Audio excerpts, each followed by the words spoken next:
রোদ গরম পড়েছে, ঠান্ডা কিছু খেতে ইচ্ছা করছে, যা ওই দোকান থেকে কিছু খেয়ে আসি। আন্টি আমাকে একটা লস্যি দাও তো। হ্যাঁ দিচ্ছি। আরে লস্যিগুলো তো সব ডেটে বড় হয়ে গেছে, এ তো বাচ্চা কিছু বুঝতেই পারবে না। এই নাও। দেখি তো এর ডেটটা কত আছে।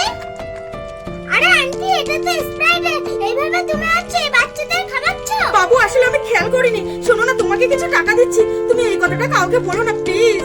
কি আন্টি তুমি আমাকে ঘুষ খাওয়াচ্ছ? তুমি জানো এই ডেটটা বড় মালটা খেলে কোনো বাচ্চা নিজের প্রাণ হারাতে পারে। আসলে বাবু পয়সা দিয়ে কিনেছি তো, বিক্রি না হলে আমি আর কি করব? আন্টি সেটা নাই বুঝলাম, তুমি কি পারবে তোমার বাচ্চাকে এটা খাওয়াতে?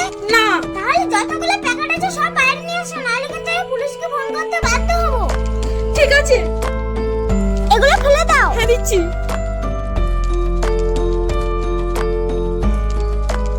আন্টি তুমি হয়তো আমার উপর রেগে যাচ্ছ, কিন্তু এতে ভালোটা তোমারই হবে। হ্যাঁ বাবু তুমি ঠিকই বলেছো, এতে ক্ষতিটা আমারই হবে।